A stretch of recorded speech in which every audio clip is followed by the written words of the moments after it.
ফর্মটি ইংরেজি বড় হাতের অক্ষরে পূরণ করবেন। ভিডিওটি শেষ পর্যন্ত দেখুন এবং যাদের দরকার তাদেরকে শেয়ার করে জানিয়ে দিন। এই ফর্মটা ফিল আপ করতে কি ডকুমেন্টস লাগবে সংক্ষেপে বুঝে নিন। প্রথমত আধার কার্ড, মাধ্যমিক অ্যাডমিট কার্ড, মাধ্যমিক সার্টিফিকেট, ব্যাংক অ্যাকাউন্টের details, passport size photo, mobile number এবং আপনার ভোটার আইডি কার্ড। আপনাদের যাতে কোনো প্রবলেম না হয় তার জন্য ডিসক্রিপশানে আমি অনলাইনের লিংক দিয়ে দেবো, আপনারা সেখান থেকে অনলাইনেও ফর্মটা ফিল আপ করতে পারবেন। মোবাইল যে ব্যাংকের সঙ্গে আপনার যে মোবাইল নাম্বারটা লিঙ্ক করা আছে সেই নাম্বারটা এখানে বসাবেন।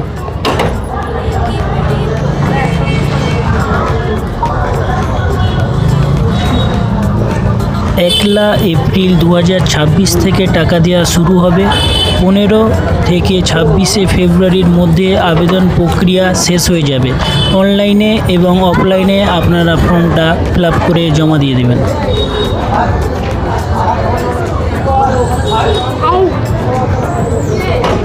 যারা স্বামী স্ত্রী দুজনেই পাবে, হ্যাঁ, তাহলে শুনতে পারতে হয়ে যাবে 3-8টা মাস। হ্যাঁ,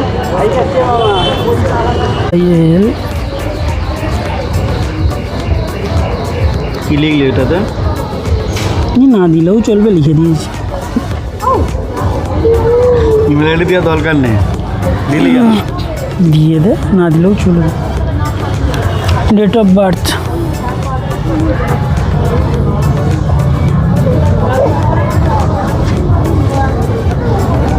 ডেট অফ বার্থ লিখছে আমাদের।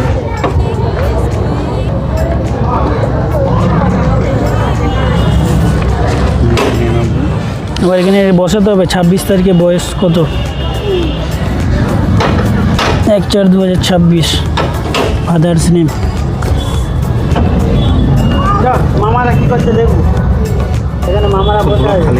ফর্ম জমা দেওয়ার পর রিসিভ কপিটি অবশ্যই মনে করে নিয়ে নেবেন। ওটার দ্বারা আপনি পরে জানতে পারবেন সার্চ করে আপনার ফর্মটা সাবমিট হয়েছে নাকি। আর যদি কোনো সমস্যা থাকে কমেন্টে জানান।